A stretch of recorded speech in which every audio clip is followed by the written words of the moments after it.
తక్కువ పెట్టుబడి, తరగని డిమాండ్, ప్రీమియం బ్రాండ్ సపోర్ట్ తో మిస్టర్ ఆప్టికల్స్ ఫ్రాంచైజీ మీకోసం. Call mister opticals today. నమస్తే, వెల్కమ్ టు సుమన్ టీవీ. నేను పద్మిని. ప్రస్తుతంతో పాటు ప్రముఖ ఆధ్యాత్మికవేత్త, దత్త ఉపాసకులు, శ్రీపాద శ్రీవల్లభ దత్తపీఠం వ్యవస్థాపకులు శ్రీమతి లతా దత్త గారు మనతో పాటు ఉన్నారు. మాట్లాడదాం. నమస్తే అక్క. నమస్తే పద్మిని.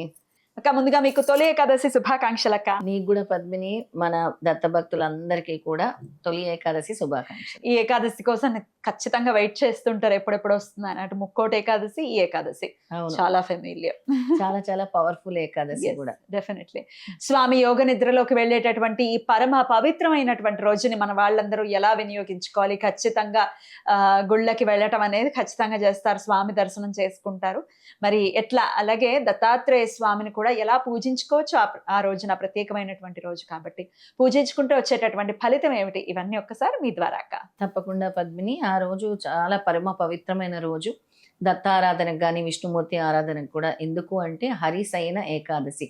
ఆ రోజు నుంచి విష్ణుమూర్తి నిద్రలోకి చేరుకుంటారు కాబట్టి ఇక ఆ రోజు నుంచే చాతుర్మాస దీక్షలు కూడా ప్రారంభమవుతాయి. చాలా చాలా విశేషంగా ఎంతో మంది పీఠాధిపతులు కూడా ఈ చాతుర్మాస దీక్షల్ని చాలా చక్కగా చేపడతారు. అందరు కూడా చేస్తూ ఉంటారు. ఇక భక్తులందరూ కూడా విష్ణుమూర్తి ఆరాధన చేస్తే చాలా మంచిది ఆ రోజు. అలాగే ఏకాదశి వ్రతం అనేది నువ్వు ఆచరిస్తూనే ఉంటావు ఎప్పుడు కూడా. నిన్నే ఎగ్జాంపుల్ గా చెప్తూ ఉంటాను. ఈ ఏకాదశి వ్రతం చేయటం వల్ల మన యొక్క కోరికలు నెరవేరుతాయి. అలాగే మనలో ఉండే అనారోగ్య సమస్యలు కూడా తొలగిపోతాయి. ఇక ముఖ్యంగా ఏమిటి అంటే ఒకప్పుడు చాలా కరువు కాటకాలు వచ్చేవి. ఆ కరువు కాటకాలు వచ్చిన సమయంలో ఆ మహారాజు చాలా ఏం చెయ్యాలి అని కృంగిపోతున్న సమయంలో ఒక మునీశ్వరుడు చెప్పినట్టు వంటి వ్రతమే ఏకాదశి వ్రతం. ఆయన ఈ ఏకాదశి వ్రతం ఆచరించడం వల్ల తర్వాత ఈ కరువు కాటకాలన్నీ కూడా సంసిపోయాయి, విష్ణుమూర్తి అనుగ్రహం కూడా లభించింది అని మన పురాణాలు, మన భవిష్య పురాణంలో కూడా తెలియజేస్తూ ఉన్నారు అనమాట.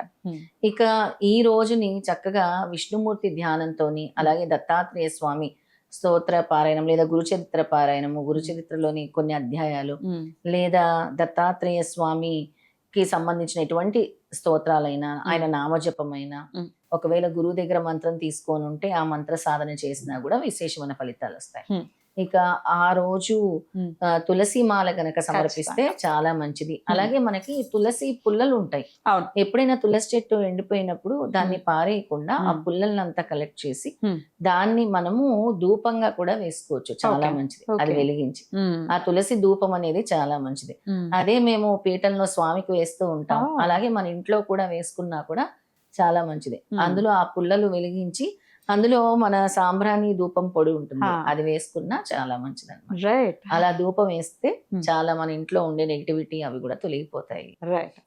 అలాగే ఖచ్చితంగా ఏ ఏకాదశి అయినా ఉపవాసం అనేది పెట్టినటువంటి నియమం. ఖచ్చితంగా ఉపవాసం ఉండాలి.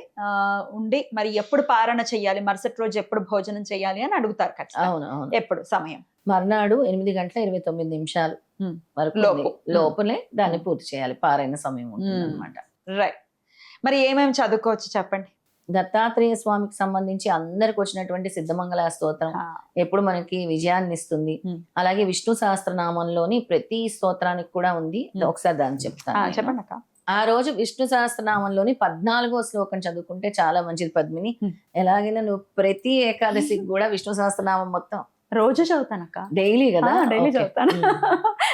అయితే ప్రతి రోజు కూడా నువ్వు విష్ణు సహస్రనామం పారాయణం చేస్తూ ఉంటావు, అందుకే నీలో ఆ శక్తి కూడా కనబడుతుంది. అయితే ఆ 14వ శ్లోకం కూడా మన అందరి కోసం నువ్వే చదవనా? సర్వగ సర్వ విద్వానుర్ విశ్వక్సేనో జనార్దన వేదో వేద విదమ్యంగో వేదాంగో వేదవిత్ కవి.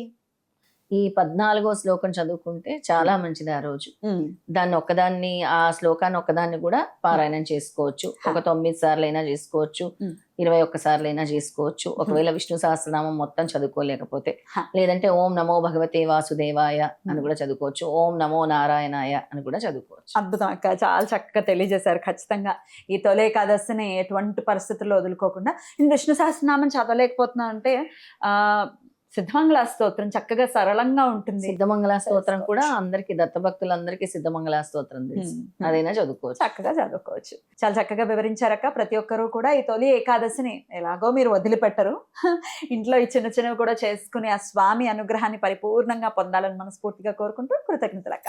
నమస్తే. జై గురుదత్త. శ్రీ గురుదత్త.